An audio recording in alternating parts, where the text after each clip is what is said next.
Imagine waking up one day to find that the numbers guiding the world's largest economy, the very data investors trust, businesses plan on, and nations rely upon, may no longer be telling the truth. What happens when the scoreboard itself is rigged and the referee is the one rewriting the rules? When we speak of apocalypse, the mind often drifts toward images of cities reduced to ash, skies split with fire, or the sudden silence of a world emptied of life. But such visions, though dramatic, are only the surface layer of a far more insidious reality. The truest form of apocalypse is not the destruction of the body or the collapse of civilizations, buildings, and systems. It is the erosion of the inner world. The real catastrophe unfolds silently, invisibly, in the realm of thoughts, values, and the architecture of meaning. This decay does not arrive with sirens or mushroom clouds, but with the gradual normalization of emptiness, the quiet acceptance of what once would have been unthinkable. It is the slow poisoning of the collective mind, the withering of our capacity to distinguish between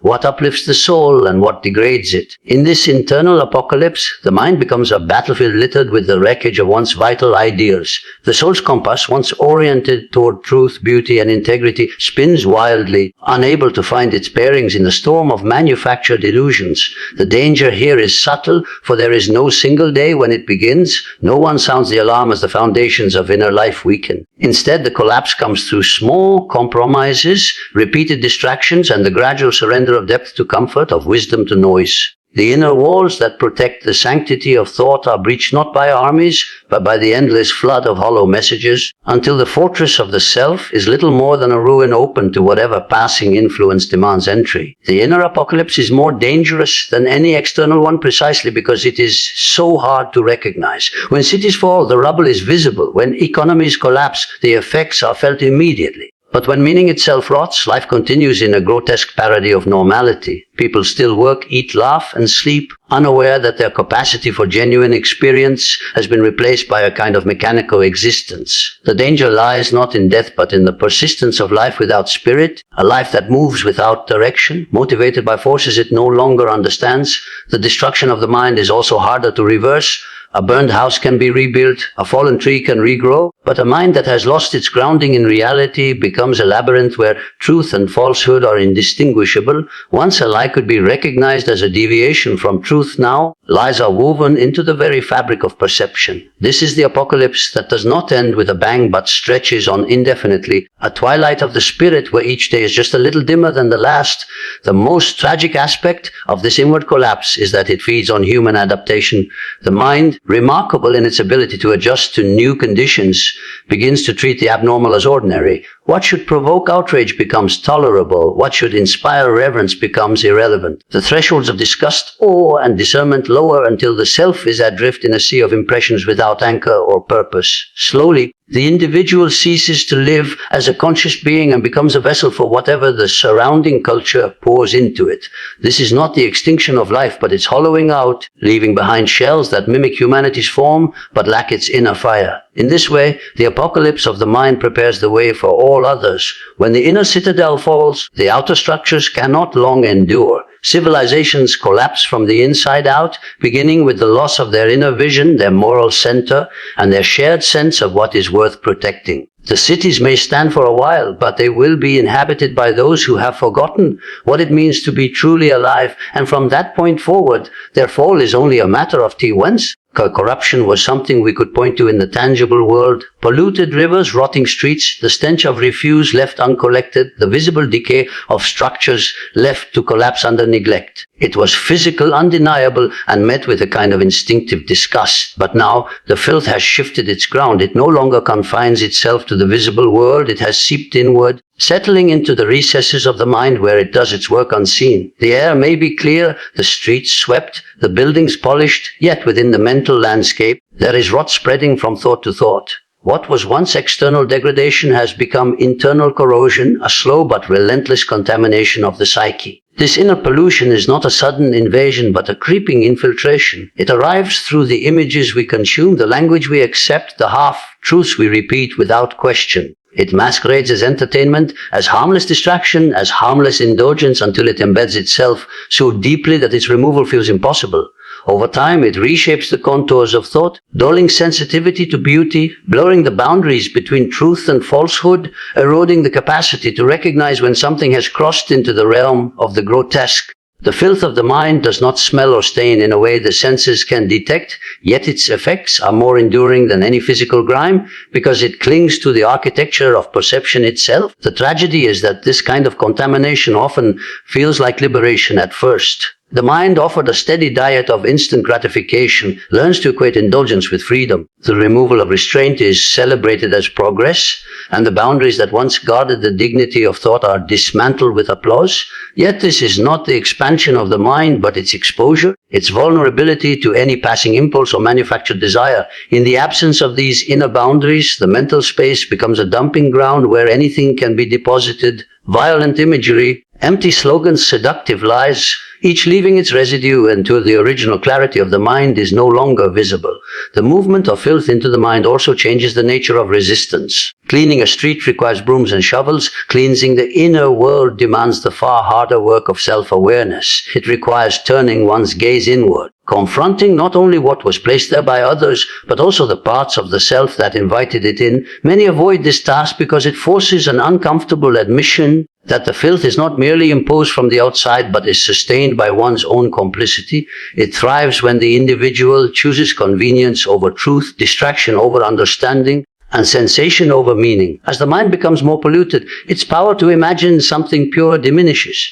A person accustomed to mental clutter begins to fear silence, for in silence the debris becomes more visible. So the individual fills every pause with noise, every gap with content, creating a cycle where the contamination deepens precisely because there is no space left for reflection. The inner world becomes as overcrowded as a landfill with no order, no hierarchy, only the piling of one discarded thought atop another. In this way, the filth is not simply within the mind, it becomes the very medium through which the mind operates, making it harder to distinguish what is one's own from what has been planted there. This inward migration of corruption ensures that even if the outer world were cleansed entirely, the deeper sickness would remain. A mind steeped in pollution will create its own degradation, projecting it outward until the external once again mirrors the internal. In such a state, the decay of society is not a matter of failing policies or broken infrastructure, but the inevitable outcome of a population whose inner landscapes are already ruined beyond recognition. The darker nature of humanity has always existed, kept in check by layers of culture, morality, and personal restraint. In earlier times, it lingered at the edges of awareness, revealing itself only in moments of crisis, conflict, or private weakness. It was the unspoken part of the self, the collection of impulses, resentments, fears, and hungers that one did not parade before the world. But now, those forces have been unshackled. The shadow no longer waits in darkness. It strides into the open, not merely tolerated, but celebrated, rewarded, and amplified. What was once whispered in secrecy is now broadcast in full color, transformed into a spectacle for public consumption. This liberation of the shadow is not the same as confronting it. To face the darker side of the self with honesty requires humility, discernment, and the will to integrate it into a balanced whole. What we see instead is indulgence, an eager surrender to whatever primitive drive promises momentary satisfaction or advantage. The impulse to dominate, humiliate, and exploit is no longer hidden behind the mask of civility. It becomes a badge of authenticity. Cruelty is reframed as strength, greed as ambition, vanity as self-expression. The lines that once defined decency blur until they are invisible, and behavior that would have been shameful in another era becomes a marker of influence and power. The machinery of modern communication accelerates this process. Platforms that could have been used to share wisdom or foster understanding are instead arenas for the shadow to compete for attention. Outrage becomes a currency, conflict becomes entertainment, and the spectacle of humiliation draws more eyes than any quiet act of compassion. Each time the darker impulses are rewarded with applause, clicks, or wealth, the shadow grows bolder, more convinced of its right to rule. It becomes the public face of culture rather than the hidden undercurrent, shaping the values of those who have never known a world in which restraint was the norm. The danger of this reversal is not limited to the corruption of public discourse. It seeps into the private private life of the individual. When society normalizes the public expression of its most destructive traits, the individual feels less obligation to restrain them within the self. A person who constantly sees arrogance rewarded will begin to prize arrogance, not because it is admirable, but because it appears effective. The erosion of the inner moral compass follows naturally as the surrounding culture no longer reinforces the idea that one should aspire to anything higher than self-interest. In such an environment, the shadow does not need to fight for recognition. It is invited to lead. This changes the very architecture of human relationships. Trust becomes fragile as people learn to expect manipulation rather than sincerity. Collaboration gives way to competition, empathy to suspicion, long-term vision to short-term gain. The qualities that sustain a healthy society, patience, humility, forgiveness, are treated as weaknesses in a world where the darker traits dominate. The collective psyche adapts to this reality, shaping new generations to accept aggression and self-absorption as natural states of being. Once the shadow has been enthroned, removing it from power is a monumental task. It feeds on every success, every validation, every moment it escapes consequence. Over time, it ceases to even appear as the shadow. It becomes simply the way things are. What was once recognized as destructive behavior is rebranded as pragmatism or realism, and the memory of a more balanced way of being fades into myth. The shadow has always been part of the human story, but in this age, it is no longer a hidden antagonist. It has become the protagonist, writing the script by which the rest of the psyche must live, reshaping the world to mirror its own image. There was a time when myths and symbols served as the living architecture of human understanding. They were not just stories told by elders or decorative images carved into stone. They were vessels for truth, carrying the distilled wisdom of centuries, binding individuals to something greater than themselves. Myths gave direction to existence, offering maps for the soul's journey, while symbols acted as bridges between the conscious mind and the vast, uncharted territories within. Through them, humanity could recognize patterns, face the mysteries of life, and locate itself within a larger order. They were not luxuries of culture, but necessities of the spirit, the threads that kept meaning from unraveling.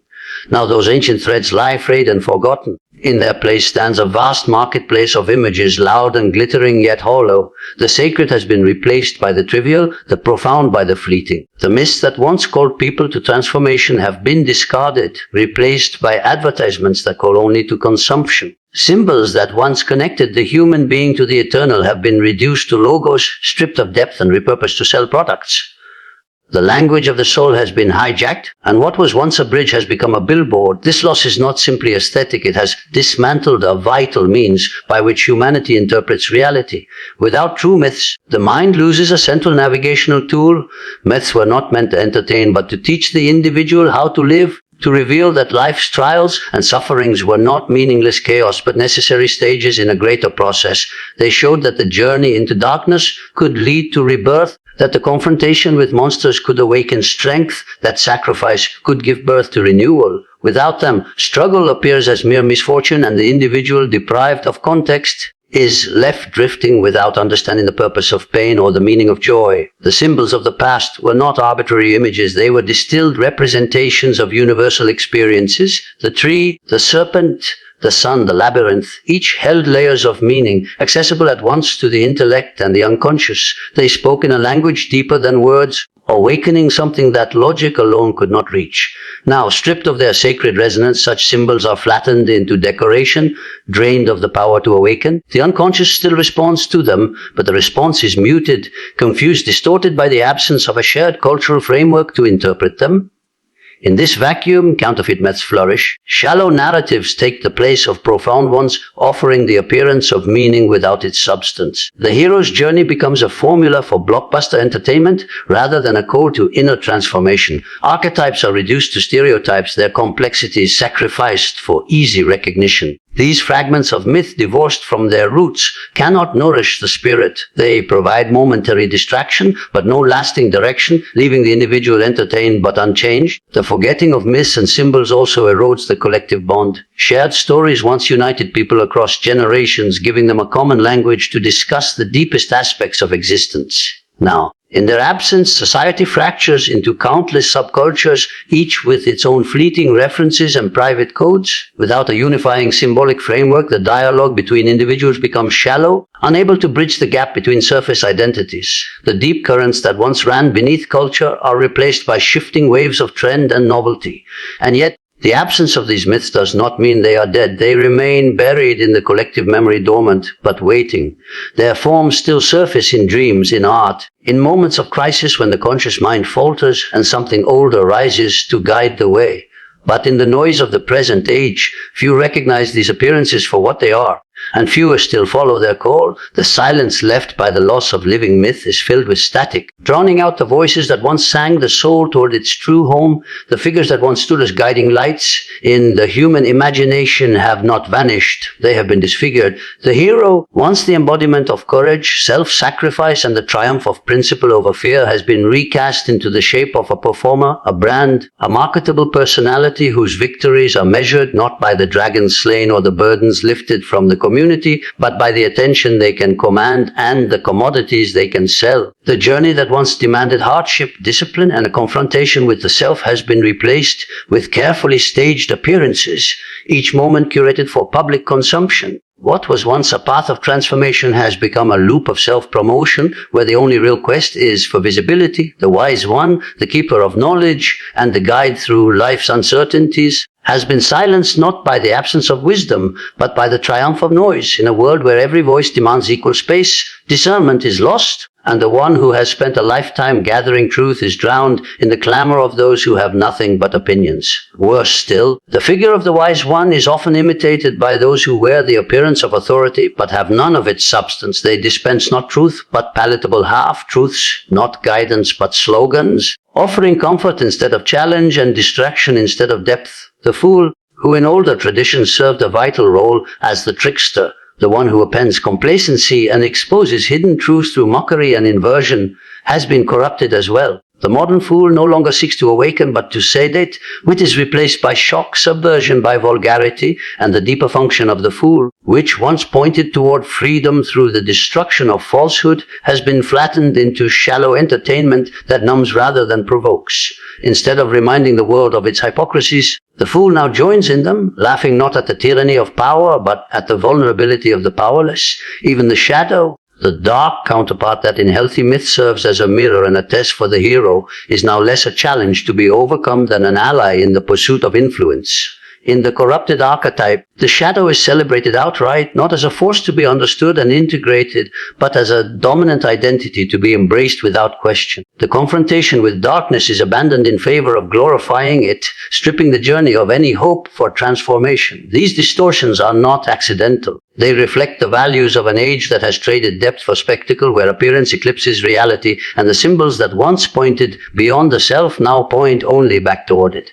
Archetypes, by their nature, carry immense psychic energy, and when they are corrupted, that energy is not lost, it is redirected. The hero's vitality becomes the fuel for vanity, the wise one's authority becomes the tool of manipulation, the fool's irreverence becomes a mask for cynicism. What was meant to guide the human spirit toward integration now pulls it further into fragmentation. The tragedy of this corruption lies in its subtlety. Because the shapes of the archetypes remain, they are still recognized, and so the illusion of meaning persists. People believe they are following a hero, listening to a sage, laughing with a trickster, when in truth they are engaging only with their shadows, hollow reflections that lack the transformative core. The original patterns still exist deep within the collective memory, but their current manifestations obscure rather than reveal them, leaving the individual with symbols that no longer lead toward wholeness, but circle endlessly in the shallows of self-interest and spectacle. In this age, the corruption of truth is more dangerous than its absence. When truth is merely hidden, it can be sought, uncovered, and restored to its rightful place. But when truth is deliberately inverted, when lies are presented not only as alternatives, but as the very definition of reality, the foundations of perception themselves are destabilized. The mind, which depends on reliable points of reference reference to navigate the world becomes trapped in a maze where every signpost points in the wrong direction. This inversion does not simply create confusion, it erodes the very capacity to trust one's own discernment. In such an environment, even the act of questioning can lead deeper into falsehood, because the answers that rise to meet the questions have been constructed to entangle rather than to clarify. This distortion is not accomplished through crude fabrication alone. It works most effectively through half-truths, statements that contain just enough reality to gain trust, but are bent toward purposes that ultimately betray that reality. A fact stripped of its context becomes a weapon. A statistic framed to serve a narrative becomes an illusion of authority. Over time, the public learns to associate the sensation of familiarity with truth, mistaking repetition for accuracy. The more an idea is echoed, the more it feels correct, even if it is hollow at its core. Thus, the corruption of truth thrives not in secrecy, but in constant, visible circulation. What makes this form of deception particularly corrosive is that it reshapes not only what people believe, but how they think. It teaches the mind to prioritize emotional reaction over careful judgment, to value alignment with a chosen group over alignment with reality. Truth becomes a tool of identity rather than a shared foundation, and disagreement is treated not as an opportunity for dialogue, but as a threat to belonging. Once this shift occurs, the possibility of mutual understanding diminishes, because facts themselves are no longer neutral ground. They are claimed territory in the endless war of competing realities. In such a climate, the pursuit of truth demands more than simply rejecting lies. It requires a willingness to endure the discomfort of uncertainty, to resist the temptation of easy answers, and to examine one's own assumptions with the same rigor one applies to others. But the culture of inversion makes these virtues increasingly rare. The individual is rewarded for confidence, not accuracy, for the appearance of certainty, not for the humility that truth-seeking requires. The public stage is dominated by those who can speak loudly and often, regardless of whether their words bear any connection to reality. This deliberate distortion also seeps into personal life. Relationships are strained when shared reality erodes, as even the simplest agreements about what is happening in the world can no longer be taken for granted. Conversations become battlegrounds, not because the subjects are inherently divisive, but because the ground on which they are built is unstable. Trust falters when one can no longer be sure that another person's version of events even resembles their own. The corrosion spreads inward as well, creating internal dissonance. When a person repeatedly accepts what they know deep down to be false, they fracture their own sense of integrity. Over time, this inversion of truth conditions the mind to live comfortably within contradiction. One can hold two opposing beliefs without feeling the need to reconcile them, because consistency itself has been devalued. This is the final stage of corruption, when the mind no longer seeks to align with reality, but instead adjusts reality to fit whatever serves its immediate purpose. In this state, truth does not vanish, it becomes irrelevant, replaced by an endless cycle of narratives that shift with the tides of convenience and power, leaving the human spirit adrift in a world where nothing can be trusted, not even the evidence of one's own eyes. Across much of the modern world, people move through their days as though caught between waking and dreaming, functioning outwardly while inwardly suspended in a haze. This state is not the deep, restorative sleep of the body, but a psychological sleep, a dulling of awareness that leaves the mind content to drift rather than to steer. In this condition, the individual does not truly perceive the world, but instead responds to it through a set of programmed reactions, following paths laid out by forces they seldom recognize. The routines of life become automatic, the choice is more reflex than reflection, and the inner voice that once questioned, probed, and sought truth grows faint beneath the noise of the outer world. In such a state, the raw material of thought is no longer drawn from lived experience or independent observation. Instead, it is supplied prepackaged by systems designed to manufacture desire and fear in equal measure. From the moment the day begins, the mind is fed with cues.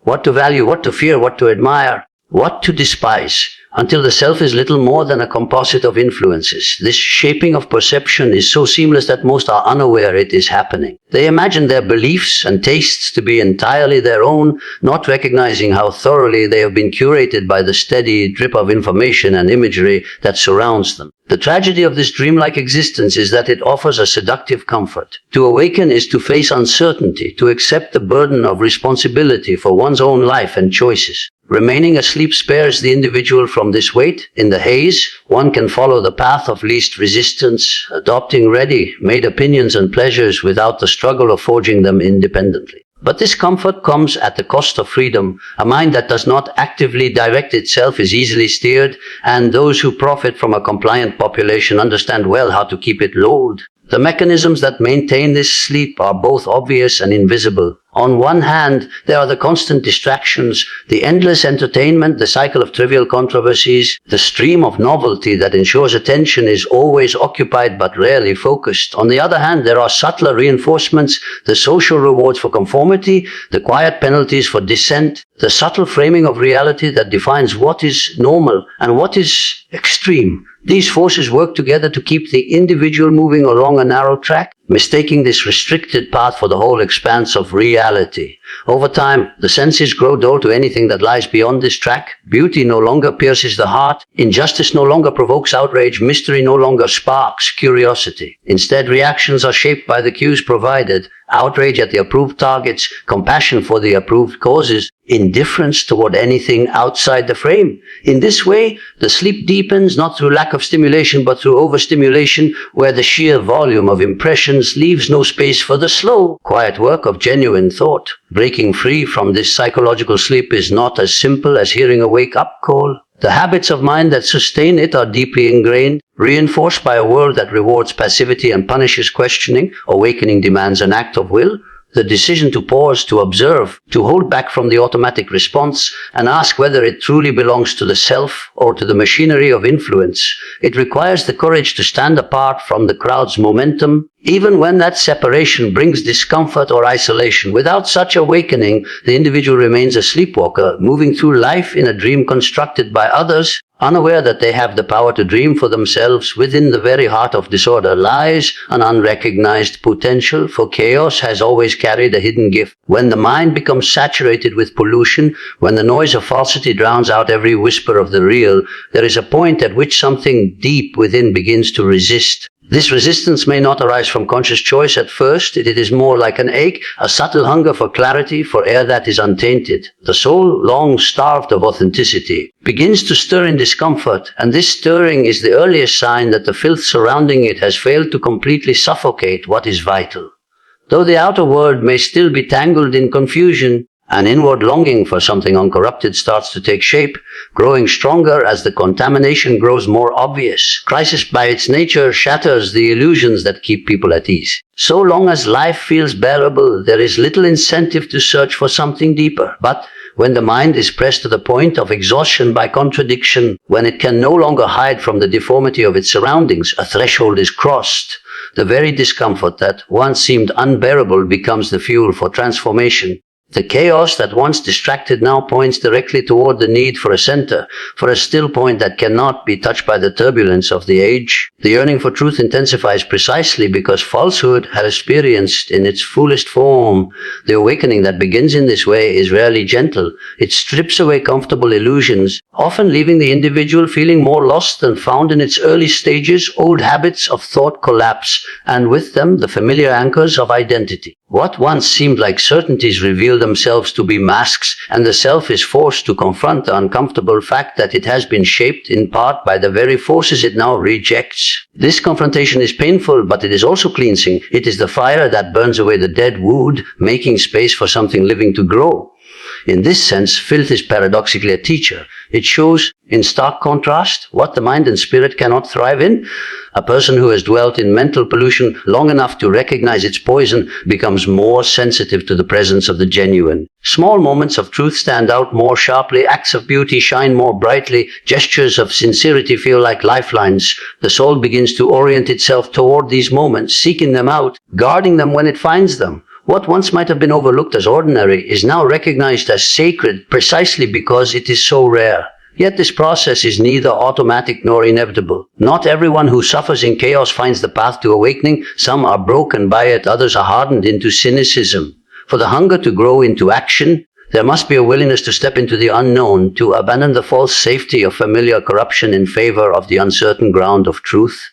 This demands courage. For the journey out of mental decay is also a journey away from the crowd, away from the shared agreements that hold the polluted world together. Still, for those who take the first steps, the transformation can be profound. The very forces that once threatened to smother the spirit become the contrast that sharpens its vision.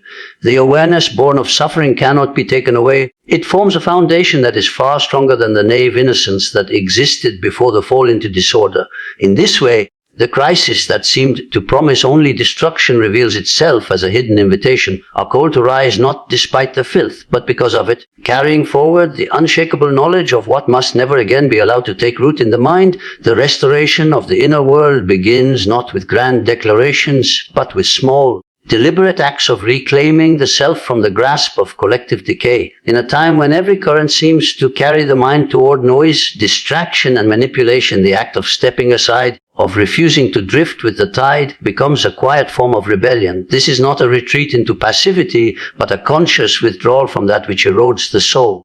It starts with attention, the choice to direct awareness toward what is essential rather than what is merely loud. In this age, the mind must be trained to filter not only information but also impressions, to distinguish between what nourishes and what corrodes. This cultivation of discernment cannot be imposed from outside. It emerges from an inner discipline, a kind of watchfulness that is both gentle and unyielding. It is the recognition that the mind, like a garden, will grow whatever seeds are sown into it, whether they are weeds of falsehood or seeds of truth. One must take up the role of the gardener, pulling out what chokes the roots and protecting the young shoots of clarity. This work is slow, often unglamorous, and rarely noticed by others, yet it is the very foundation of renewal. There is also a need to restore silence to the inner landscape. In the mental apocalypse, silence is almost a foreign element, drowned beneath the endless flood of stimulation. But silence is not emptiness. It is the ground from which meaning can arise. In silence, the mind is able to listen to itself without interference, to notice patterns of thought that have been planted there by the surrounding culture, and to see which of them are alien to its true nature. Silence strips away the glamour of the false, revealing it as nothing more than noise. From this quiet, one can begin to hear the voice of what is timeless within, the part of the self that was never truly touched by the corruption of the age. Yet renewal also demands an encounter with shadow. It is not enough to simply turn away from the filth outside. One must also face the residue it has left within. The pollution of the collective inevitably seeps into the individual psyche, shaping desires, fears, and judgments. To restore the self, one must look directly at this inherited corruption, neither denying nor excusing it, but seeing it clearly and stripping it of its power. This is not an act of condemnation, but of purification, an acknowledgement that what has been absorbed can be unlearned, and that freedom begins where unconscious influence ends. The process is not linear. There will be moments when the old voices return, whispering that it is easier to surrender to the current than to keep swimming against it. The temptation to seek comfort in conformity can be strong, especially when the world offers endless distractions to dull the ache of disconnection. But the work of restoration is sustained not by momentary bursts of willpower, but by a steady, almost stubborn faith in the possibility of inner wholeness. This faith is nourished each time one chooses truth over convenience, each time one chooses to see rather than to look away. Over time, these small choices accumulate, and the self begins to feel less like a fractured vessel tossed about by outside forces and more like a rooted tree, able to withstand the storms without being uprooted. The restored inner world becomes a refuge not only for oneself but also for others, for the clarity and stability of one individual can serve as a quiet reminder that renewal is possible. In this way, the restoration of the inner world is not merely a personal victory, it becomes an act of quiet resistance against the mental apocalypse itself, a living proof that even in an age of filth, the soul can still remember what it means to be clean. The ultimate act of resistance in an age of spiritual and psychological collapse is not a loud proclamation of ideals, but the embodiment of a way of being that refuses to mirror the sickness of the time. When the surrounding culture thrives on speed, superficiality, and constant agitation, the individual who moves with intention, who speaks with care, and who thinks with depth becomes a living contradiction to the prevailing order. This quiet defiance is more subversive than it may appear, for it undermines the very assumptions on which the age of filth is built. The belief that human beings are nothing more than reactive creatures, easily manipulated and endlessly distracted. By reclaiming agency over one's attention, speech, and actions, a person plants themselves firmly outside the machinery of decay and begins to influence reality not by force but by example. This influence is not measured in applause or recognition. Often it works invisibly, touching the lives of others without the individual even knowing. In a time where falsehood is dressed in confidence and truth is buried under noise, the steady presence of a mind that cannot be bought or swayed becomes a kind of beacon. Others may not immediately understand why they feel drawn to such a presence, but they will sense the difference. A groundedness that does not seek validation and a clarity that does not bend to fashion. This is the strength of the one who has stepped outside the collective trance. They need not shout to be heard, for their very being speaks. Yet this form of resistance demands patience. The temptation to meet the chaos of the world with equal aggression or to try to force change through sheer will can lead only to exhaustion and disillusionment. The transformation sought is not the destruction of the outer world, but the cultivation of an inner one so whole, so uncorrupted, that it becomes immune to the contagion of the age.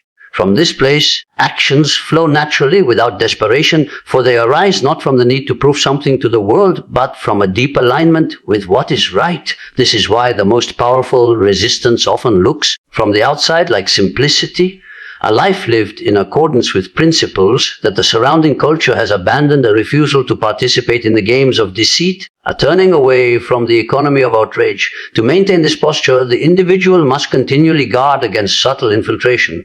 The age of filth will not always attack directly. It will try to seep in through small compromises, the slow erosion of standards, the whisper that perhaps one can serve truth while still bowing to convenience.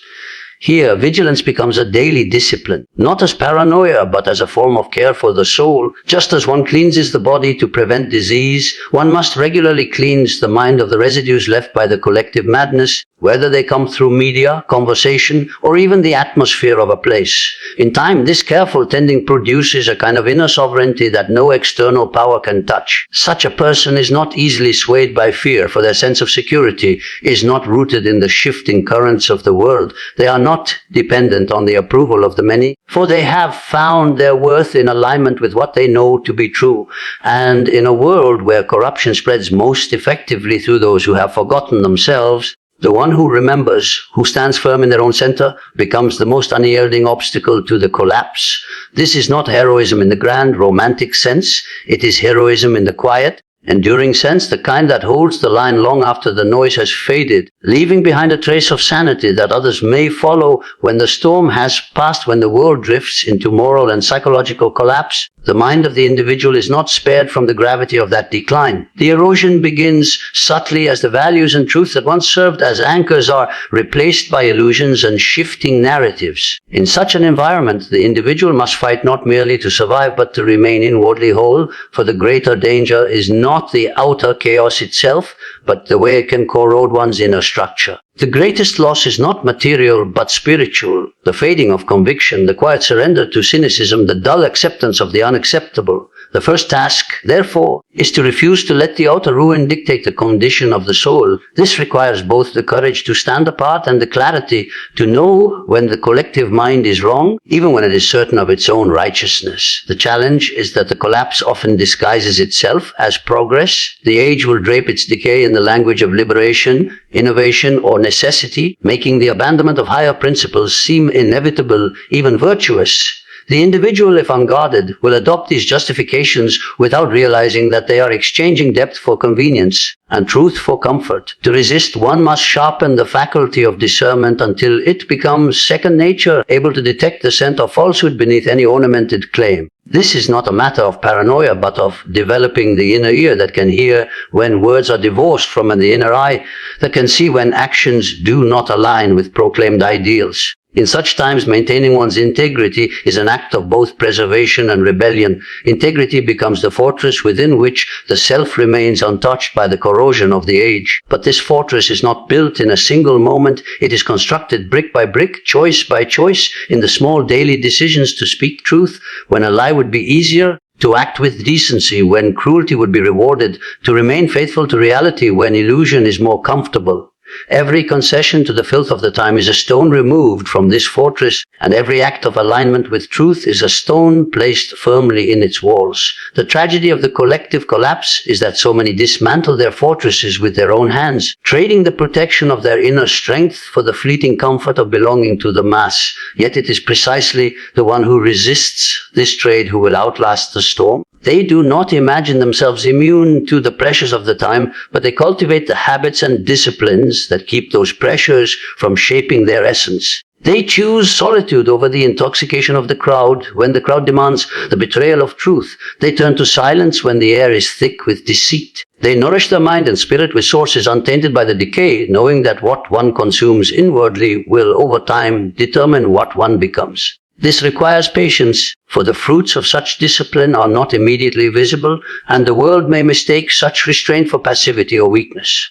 But in reality, this is a strength that the age cannot touch. It is the strength of one who is rooted in something deeper than public opinion, economic tides, or cultural trends. While the collective rushes toward the collapse, seduced by the noise of its own destruction, the one who has anchored themselves in unshakable principles remains a point of stillness in the flood. And though the flood may rage around them, they do not drift with it. They know that their task is not to save the world by force, for that is beyond the reach of any single person, but to preserve the part of the world that exists within themselves, so that when the storm finally exhausts itself, there will remain at least one seed of truth from which something pure can grow again. If the integrity of our economic data falls, the fall will not just be statistical, it will be moral, political, and global. A nation's numbers are more than measurements, they are its mirror. Once that mirror cracks, trust shatters, and no market, no policy, no promise can stand unbroken.